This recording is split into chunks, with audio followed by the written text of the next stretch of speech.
Sonic the Hedgehog is a very special game series to me. It's one I grew up with the classic games and onto the Boost era in later life. It always brought a real sense of speed and split-second decision making. With more recent releases, I found myself feeling more and more jaded toward the franchise. Forces was of course an all-time low. Frontiers really wasn't my bag either. So if like me you're feeling a little bit detached, desensitised toward a series you once really cared about, join me on this journey as we relive Boost era Sonic game by game and remember why we love Sonic the Hedgehog. Let's go! So we're going to run through game by game the main action stages for Sonic in the Booster era Sonic games, starting with Generations. It's Green Hill, isn't it?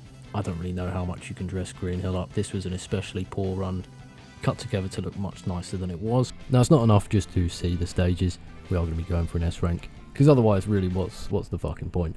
In Sonic Generations, an S rank means you have to get the best possible time and do it without losing a life. Really what that meant is the best possible time being an A. It was so forgiving, all you needed to do was beat the stage without dying at a semi-reasonable pace, and that's the formula, that's the game.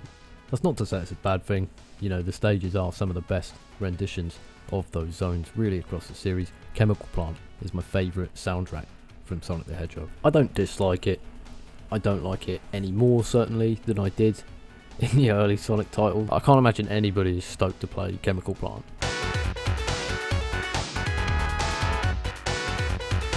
That, no idea what happened there, but I'm very grateful for it. And that was S number 2. Sky Sanctuary Zone, you saw in the intro what an absolute mess this one was in places. What is the camera doing? What have I just witnessed? Generally it's a good stage, and I think it's a good adaptation of the original Sky Sanctuary Zone. I like having the set pieces with the clouds and stuff that you bounce off. Generations did really well with that, I think, integrating some of the earlier examples from the classic games into the modern format, and still making it feel like it was the same zone. Not all Sonic games have achieved that kind of vibe. Get the top path there, save a bit of time. Boom, very good. Speed Highway, pretty cool stage this one. It looks super cool, very 2001. I'm just waiting for the MTV logo to pop up. Neil Patrick Harris starts swinging around as Spider-Man. What else happened in 2001? Probably best we don't talk about that. Sonic runs down the side of a rather large building. There are some sheer drop segments towards the end of the stage. It's not too terrible, really just a casual stroll. Quite a nice one. And it controls better than it did in Sonic Adventure. City Escape. I think if we were to poll the entire Sonic community in terms of favourite stage, this would be a real top 5 contender. There are segments ripped directly from Sonic Adventure 2, which whilst it is a cool homage and it is a good rendition of the stage, those segments very clearly weren't designed with the Boost formula in mind. You move far too quickly, it is a blink and you miss it kind of situation. Did forget how mental it is that the truck just like sprouts a jetpack and chases after you, but there we go. Next to S, moving on. This is going to look easier than it was, in honesty. This one's a bit fiddly control-wise as well, as how readily you can fling yourself in the water. Really just hard PTSD from this stage, to be honest. Shut up, Dale! And I'm a Sonic Heroes apologist, right? I quite like Sonic Heroes, but I will admit, it was at the height of the adventure era control jank. The platform cycles just really annoying on the stage. Captures the vibe of Sonic Heroes really well, but the platform's a little bit unnecessary.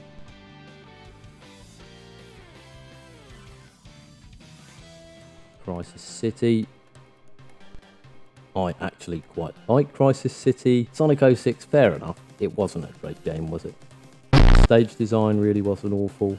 The two big issues with 06, I would say, really was everything outside of the action stages and then the max speed segment. The levels themselves weren't awful, you know. The game's janky controls didn't necessarily give them the best showing, right, is what I'm trying to say. Yeah, the vibe of Crisis City, the post-apocalyptic future, yeah, I think it's pretty cool, you know.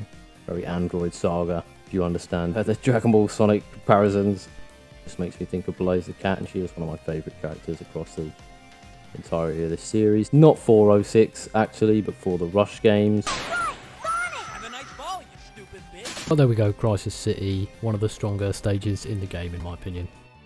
on to Rooftop Run. Not gonna lie, forgot this one existed until I was editing the video. It's a pretty fun stage. I don't think it's quite as good as the original. We're not going to cover it too much because it will come up again, of course, when we come to Sonic Unleashed. But yeah, Generations does a good job. It's a pretty good version of the stage. Man, Planet Wisp. This was sitting in the back of my mind the whole way through the playthrough because I knew I had to play the level and I was absolutely dreading it. I don't enjoy it. The pace is all over the place. Lots of sheer drops on the platforming segments. Absolutely, it is a late game stage. There should be a difficulty spike, but I just don't like the colours aspects of the stage. I'm really not a big fan of that game. The Wisps don't add as much as they think they do, and it really does bring about the lazy 2D segments. Maybe someone's don't like me, but maybe I'm too good. These bits, the homing platforms, yeah, they're okay until that happens. Sonic's always been about forced traps. That's one thing that people that don't like Sonic tend to cite is, oh, you have a spring pad that takes you straight into a spike.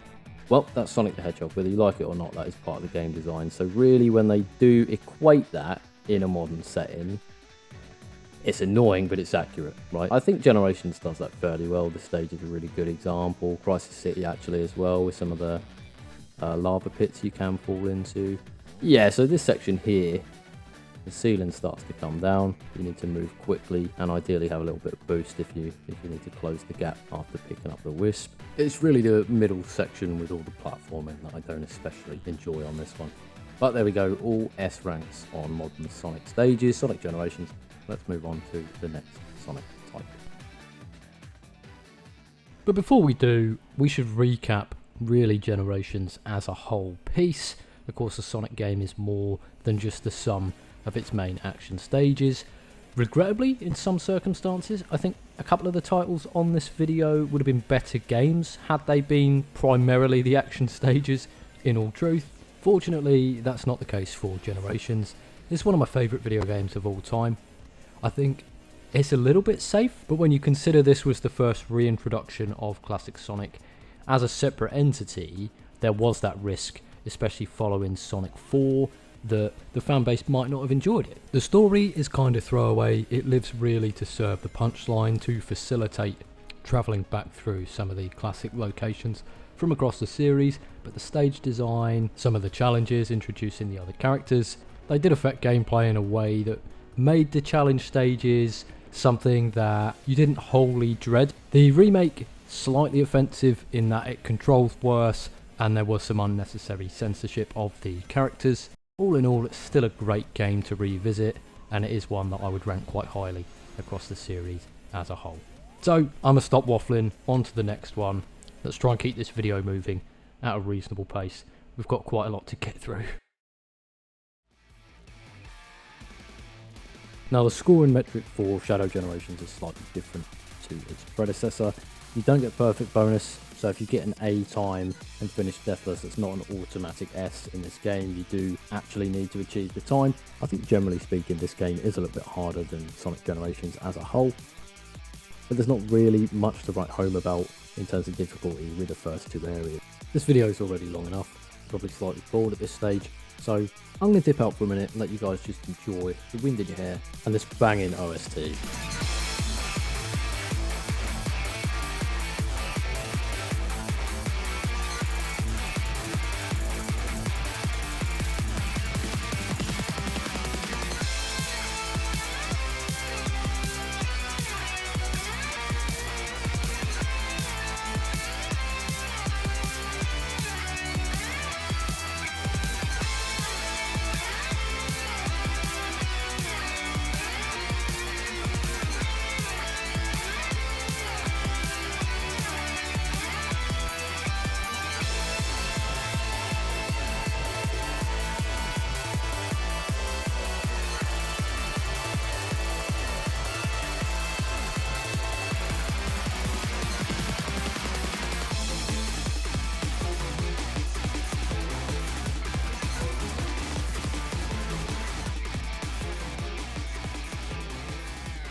Space Colony art really nicely sets the pace for the rest of the game.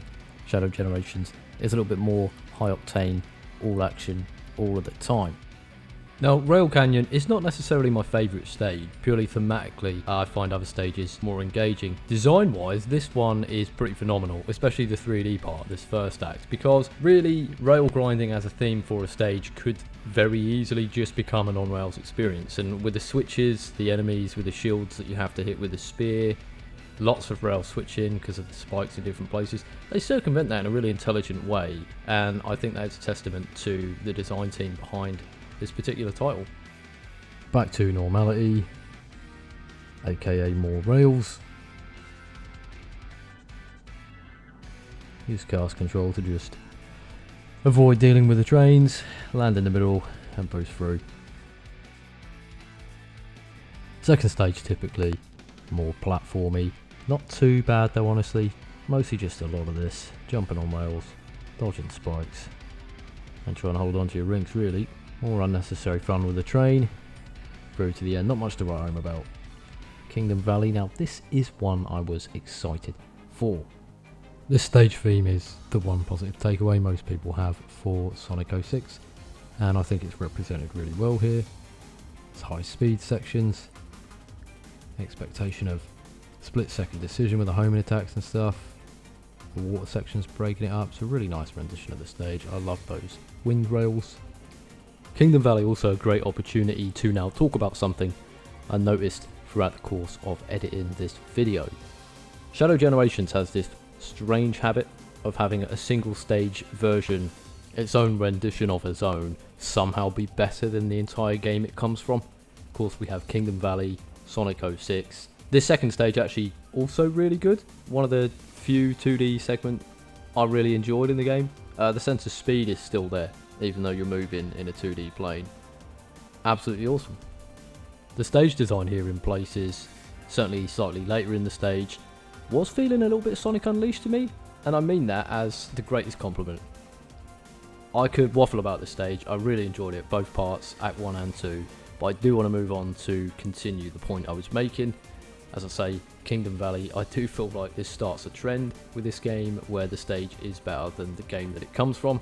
Which brings us to the next one, obviously Sunset Heights. Forces, I am going to talk about it. It is getting a section in this video despite how bad it is, probably purely because of how bad it is in all truth. This stage is great though. Shadow Generations does it again. It takes an absolute dog shit game and somehow in one stage does better than the entire product they released at full price several years ago. For what it is, Shadow Generations is probably the best modern Sonic experience you can have at the moment. The fact you get the Sonic Generations portion of the game with it is great, but this really does feel like a step up from that in a lot of ways. I unnecessarily reset when doing this stage a handful of times because I was having fun with it. I wanted to try and have a decent run. I was having fun with it. That's the same for pretty much every fucking stage in this game, genuinely. It's an awesome experience, I can't understate how good this game is. To add insult to injury and prove of course that the setting, the theme of Forces was never the problem, the second act reuses elements from the original Forces release and just does everything about it significantly better.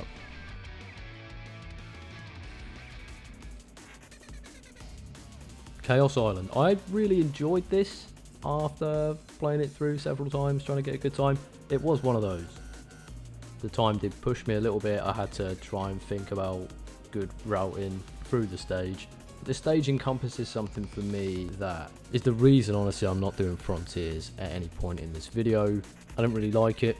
I think the reusing stage elements from existing games, like a greatest hits kind of thing, of course that's what a lot of the cyberspace areas were, but then putting a single cyberspace coat of paint on all of them, you really just removed what made them good in the first place. Like, yeah, the stage is there, but the design, the environment, it does all go together. And that's where this stage actually excels, because instead of having that cyberspace paint all over it, it's themed after the island itself. And to me, if Frontiers had done that, 2 acts around the islands in the way that this is, where you're traversing the island, I think it's a super cool idea. Actually could have been a good game, you know, rather than just having loads of stages that were all slop. 2 good ones based on each island itself. I also think the island themes in Frontiers was a bit stupid, that like 4 out of 5 look almost the same. They could have been thematically different, an ice one, a volcano one, maybe one that was a bit more cyberspacey tech vibes, like a cloud one or something, you know, where they're all different. A big dense rainforest, like not just 4 craggy islands with a slightly different skybox. I couldn't enjoy Frontiers. That said, this particular stage, these 2 stages, yeah, they're really good. Had a lot of fun, especially the first one. I did do that a good few times. I kind of felt like Terminator the way I was moving through it on the last run. And of course this zone continues to buck the trend of Shadow Generations having stages that were better than the games they came from. Radical Highway, obviously the one everyone's waiting for. Both these stages are sick. They are kind of rough as well. You do need to beat the first one, Act 1, I think in under 4 minutes. And I was trying to work out the ring scoring system for this game when I was putting the video together. Still ain't got a clue, to be honest. I don't really think anybody has, to be fair. We'd really need to get some heads together on that one. But a lot of people seem to get stuck when going for the achievement for S rank in all main acts on this particular stage.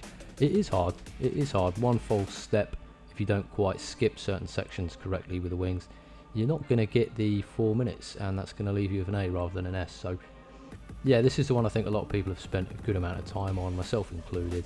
It was really fun by the end of it, and it was nice actually to encounter a wall in this game where there is a bit of difficulty. 40,000 points, by the way, is a cut-off for the S, so I got that as close as humanly possible there. And Act 2 here was a welcome surprise because it's not forced 2D perspective like a lot of the other Act 2s from this particular compilation. It's more, fuck it, let's do Act 1 again, and I'm all about that because I've enjoyed both of these. Both of these stages are awesome. These guys are kind of pointless, you really just mash through, that's the quick way to deal with them.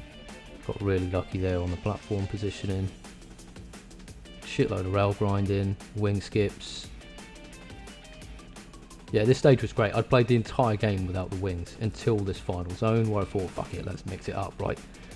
I was not prepared to learn how to use the wings whilst going for an S rank. Yeah, man, this game's a lot of fun. It's a lot of fun. Let's move on to another title that's equally edgy in theme. But of course we do need to consider the rest of the package, as we have with Sonic Generations before. Shadow Generations improves on basically everything. The hub world is better. My only criticism is I think the challenge stages are a little bit half-assed. You know, it's just rerun the same segment of stage but hit X number of switches, collect X number of rings. It is what it is. At the end of the day, the action stages really do carry the title. The hub world is quite nice to fuck around in. There is shit to do. Post-game actually exists. Generally, this is a phenomenal title. I've already sucked it off enough. Let's move on. So Unleashed was super interesting, and it's actually a great order of play, playing it off the back of Shadow Generations, because the difficulty almost picks up right off the back of that game. It's not a straightforward A to B as quickly as you can. This game really does punish you if you hit the goal ring with fuck all rings in the bag and you've avoided every single enemy on the stage. You need to make sure you're doing those things, as well as trying to cross the finish line with a semi-competent time. Do need to hit all the marks on this. Everything needs to come together, and that made Sonic Unleashed one of the more challenging titles to do for the video. For the most part, Sonic Unleashed is well designed in terms of level composition. Rooftop Run giving it an absolute solid showing as the first stage we're covering. I think it's actually stage 4, I'm not sure how I've achieved that, but anyway, there are segments like this, unfortunately, that do go on for a little bit too long, and there's a robot chasing pretty much every stage in the game for some reason. This next one I really enjoyed, no idea what it's called, please hold. Arid Sands, I think. Is this Arid Sands? No, it's Savannah Citadel, my bad. Despite not remembering its name, I did actually have fun with this one. I ran this a few times, kept getting A's, had to optimise the routing a little bit, and I enjoyed that in Sonic Unleashed for the most part. There's a few stages we'll come to, I'll point them out when they show up in today's video, but this one, yeah, this was pretty inoffensive. I actually really like this section where it goes rounds in rings and you have to make your way up to the top path as quick as possible really if you want a good time. This is where the S rank sort of came into play for this stage. I noticed I did have to do this bit pretty quick if I wanted the S, which was cool. It was cool to see, you know, that the time bonus actually comes into account for some of these stages, because a lot of them it does feel like you just have to mash robots and try and finish with 600-700 rings to get the S. This stage, Cool Edge, I quite enjoyed this as well, but I'm a sucker for a snow level, an ice stage in games. Probably because here in the UK we get like 1 day of snow every time the planets align and the church sacrifice a goat. Like, it's such a rarity. Video games is probably where I've been exposed to it most. Sonic Unleashed demonstrating perfectly in that cave how you really do have to start memorising the stages as you go through, because there's so many intentional run enders that they slip in all over the place. If you're just hamming it and you don't know the stage like the back of your hand, you will die and you will respawn with no rings. That's especially problematic toward the end of a stage. In that last level, for example, I think 46k was ring bonus, and you need 150 for the S. So if you get hit and you lose all your rings, or you respawn and you lose all your rings, and you're in the latter quarter of a stage, there's no point anymore. This water section, super good. This is how this game should be doing the water bits. It's not too much, not too long, the expectation isn't too insane, and the boost panels kind of guide you as long as you stay loosely on track. The theme, the design, the stage elements, yeah, it's all super unique, and it gives that town, that area of the world, a nice bit of personality.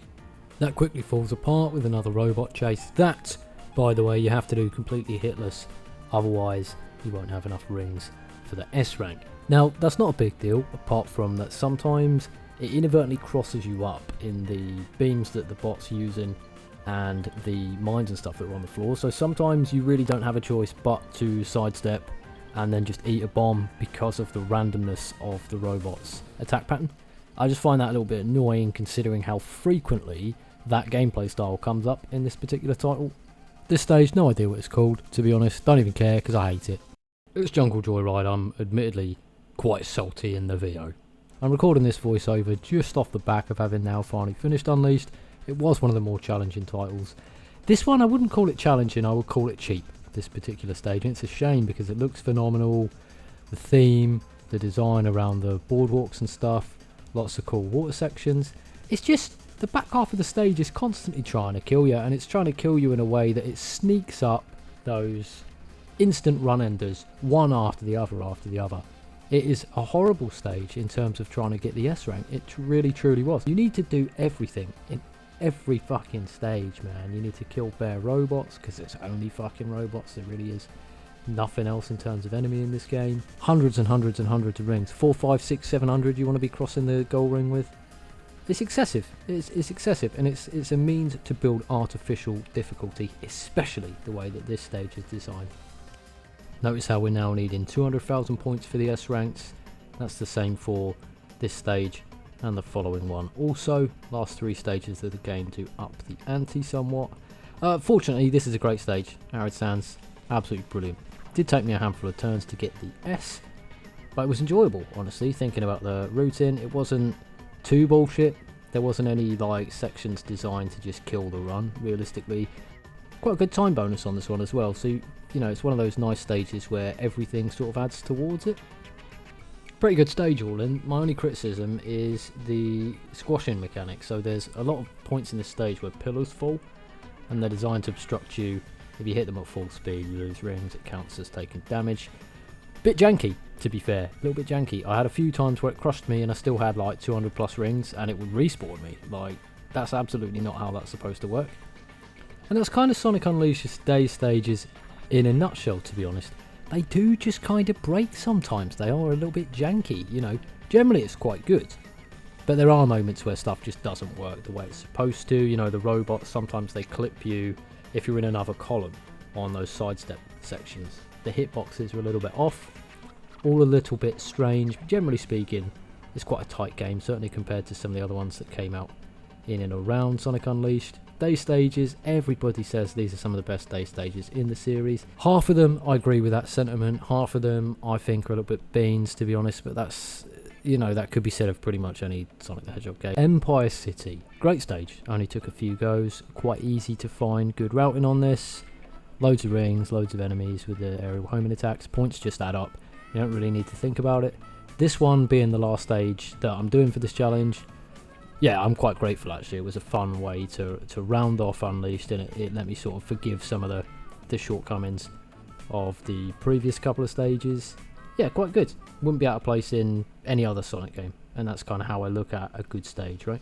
So how can we sum Unleashed up as a single package? It is incredibly flawed. I'm a big fan of series like Devil May Cry, Ninja Gaiden.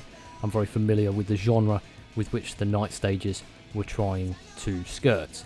They don't achieve what they were going for. They're very slow paced. In fact, the platforming segments with the Werehog I think were the most unique. I don't dislike Sonic Unleashed. I don't think it's a good game, if I'm completely honest, and redoing the day stages, which is supposedly the best part of the game from most people's recollection, they're flawed as well, and I'm not going to jump on the bandwagon of loving this game just because it's suddenly become popular to do so. And I do think there's far too many chase sections that go on for significantly longer than they need to. Generally, the stages are a little bit longer than they need to be across the board. In terms of positive takeaway for Sonic Unleashed, the animation was really good. That intro cutscene is probably still the best one across the series. Graphically, Sonic Unleashed is very impressive, certainly ahead of its time in that aspect, hence the poor console performance on initial release. It is absolutely worth a play if you haven't played through Sonic Unleashed in its entirety already. Just temper your expectations, it is very much a product of the era. Right, let's move on to a game that shouldn't have been a product of any era. Of course, we're talking about Sonic Forces. I'll be frank guys, with Forces I'm not going to go through all the action stages because the delivery is just all over the place. Half of them are avatar stages where of course you have to play as your own custom character. There are a handful of modern Sonic action stages in line with the rest of the games, but mostly they're fairly poor, fairly short as well. There are a few moments in Forces, admittedly, where I was starting to have some fun with the stages, and then they just end. They just abruptly end for no God-given reason whatsoever. I find it hard to praise Sonic Forces really in any capacity, and it's a shame because I stand by the sentiment that having the ability to create your own OCs in a Sonic the Hedgehog game was a phenomenal idea from Sonic Team. They know their fan base, they know their audience. It's a shame that this game has squandered that opportunity because I don't think that would land again if they were to try something similar in the future. The QTEs somehow dumped down even more so from Sonic Unleashed, and for the most part the gameplay really is just hold boost and forward. It is that straightforward. The stages will just autopilot you through them. That is until near the end of the game where they forgot to have the pathing in place. There's a few stages, I can't recall which ones off the top of my head guys. Drop a comment if you do know the names of those stages, but you just fly off the side whenever there's a corner because they genuinely just forgot to automate those segments. It's outrageous. I did enjoy Forces for the S rank in all the stages, but there's nothing that I can say that hasn't been said before, and it's for that reason that I'm not going into too great detail in this video. I do hope you can forgive me on this occasion. That brings us on to our final game, the one I'm sure you're eager to hear my opinions on, given previous comments. Sonic Colors. I actually had a really good time with this game. I enjoyed it. I don't know what's happened between the first time I played Colors and re-experiencing it this time on modern systems with the Ultimate re-release, but it was really good. I had a great time. So let's talk about the stages. So Starlight Carnival there quickly we've just shot through, and we're going to do so for the first few areas, but that's really just abusing the sidestepping point bonus and the blue rings. Sweet Mountain, you just want to abuse the drill in the drill wisp sections. Ideally grabbing as many red rings as possible, also they give you a pretty sizable bonus, especially if you grab all 5 on a single run. Realistically though, you can just spend a good amount of time as drill wisp, break all the boxes whilst you're underground, and that quickly adds up to your points. Tropical Resort, there's not too much you can do with the wisps here, so ring bonus and time really is the big score, trying to grab the red ones as well as you make your way to the goal ring. Now my immediate criticism of Sonic Colors is the stage layout. I don't like that they split the stages for some bizarre reason, perhaps due to hardware constraints maybe on the Nintendo Wii, but it was supposed to be a 2-act plus boss like the traditional games. Act 1 is the closest to what we were supposed to have, which is why I've chose to play those for this particular part of the video. Planet Wisp, this version of Planet Wisp, significantly better than the Generations rendition. I actually really enjoyed it. I don't really like the button bind so much for colours, and I think that's just a product of any game really that was ported from the Wii. It's not specific to this particular title. but it is a little bit annoying that of all the boost games, this one does tend to have all your actions on different mappings. I don't like that there's a lot of shared buttons as well, like drift is forced. You can't boost and drift in the drift sections, I guess because the Wiimote had very few buttons on it. Ultimate goes a long way in making the game feel less compromised, especially when compared to the original release. I know a lot of people aren't a massive fan of the bloom and the colours and stuff. It wasn't necessarily the best execution, but generally it's a nice way that we're able to relive this title on modern devices. Aquarium Park. I hate underwater stages. I've spoken about that in the Sonic Generations portion of the video. Why do I like this stage so much? Why do I enjoy this? This might be my favourite stage of the game somehow. I don't know what it is. Might be the water park theme. I think that sort of excuses the gameplay sections, but it makes sense. The use of the water makes sense. In this situation, you need to milk it if you want the S, right? Prime opportunity right there with a drill wisp that infinitely respawns, and you can rack up easily over 1 million points, which would guarantee the S even before the rest of your bonuses are even applied for the stage. Or you can just boost straight over it. You never have to do that underwater bit, that first part of the stage. The gold ring is underwater in this next section. I think that's a really cool touch as well. I'm not sure that I've seen that before in a Sonic game. I don't know. I'm not sure why I enjoyed this as much as I did. I might just be delirious at this point from all the Sonic that I've played in the last few weeks. Planet Coaster primarily uses the purple wisp, which I think is the shittest one. It controls weird. It only wants to destroy what's directly in front of it, and it's kind of annoying to try and redirect it if you're going for the score bonus. I did find a cool way to jank it if you stand off to the side. I think that may be why a gap exists there in the first place. But yeah, generally it's just a little bit laboured, this one. Like the theme of the stage I didn't really get. Planet Coaster, like what is the theme? There's like bones and stuff on the coaster, but it's sort of space vibes with some like tanks and acid and shit. Like it's all over the place thematically. This was probably the least together zone, I would say, across colours. But it's not a bad stage, at least in terms of layout. There's lots of homing attack stuff, which is kind of not something you've seen a lot prior to this in Sonic Colors. So whilst the theme isn't necessarily my favourite gameplay wise in terms of the elements it introduces, they do still manage to serve a purpose in terms of giving this zone something unique to offer. And that's a nice transition, because that exact phrasing, something unique to offer, not necessarily my favourite, is a cool microcosm actually of how I would now feel about Sonic Colors when I look at it against some of the other titles. It does offer something, it does offer something unique. I think my initial playthrough of Colors, I kind of dunked on it because I felt like you could just air the wisps and play the game normally, but in fact, in actuality, if you are going for the S, you need the wisps. That's where the gameplay comes to life. So, Sonic Colors, I was wrong about you. You do still have too many stages, most of which are absolutely pointless, and you would have been better as a 2-act plus boss kind of layout.